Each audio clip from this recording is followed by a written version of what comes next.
বক্তব্য নাই। কোনো লিখিত বক্তব্য দিবেন ওনারা বলেছেন না, কোনো সাফাই সাক্ষী দেবেন ওনারা বলেছেন না।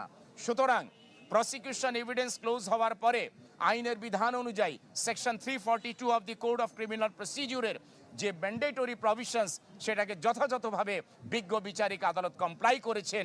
আসামি সেটাকে সুযোগ না নেয় পরবর্তীতে বিজ্ঞ বিচারিক আদালত আর্গুমেন্ট এবং আর্গুমেন্টের পরবর্তীতে আজকে রায় প্রদান করেছেন। আমরা একটু সরাসরি সম্প্রচারে আছি, যদি রায়টা আবার একটু বলে দিতেন সংক্ষেপে। ধন্যবাদ।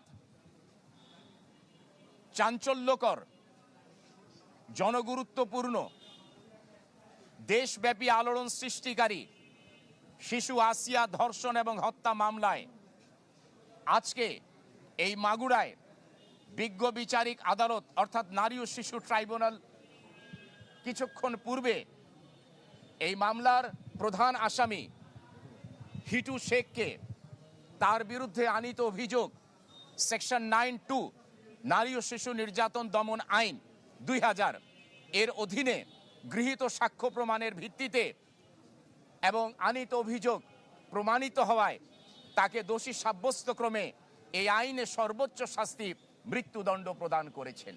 এবং অপরাপর আসামিদের বিরুদ্ধে যাদের কিনা পেনাল কোডের সেকশন 201 এবং 506 এর অধীনে চার্জ গঠন করা হয়েছিল তাদেরকে মামলার দায় থেকে খালাস প্রদান করেছে। এখন যিনি মামলার বাদী তিনি বলেছেন যে তারা এই রায়ে সন্তুষ্ট নন। দেখুন, প্রথমত আমরা রিপ্রেজেন্ট করি স্টেটকে, কাজে স্টেটকে যারা রিপ্রেজেন্ট করি আমাদের দায়িত্ব হচ্ছে স্টেটের ইন্টারেস্টকে প্রোটেক্ট করা। আমি বলেছি যে আসামিদেরকে বিজ্ঞ বিচারিক আদালত অ্যাকুইট করেছেন বা খালাস করেছেন সেই অ্যাকুইটাল অর্ডারে আমরা সন্তুষ্ট নই।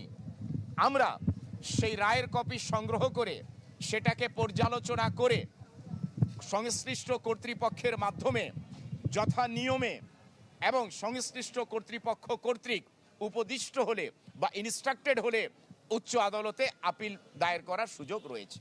ধন্যবাদ। কথা বলছিলেন আপনাদের সকলকে ধন্যবাদ। Thank you very much.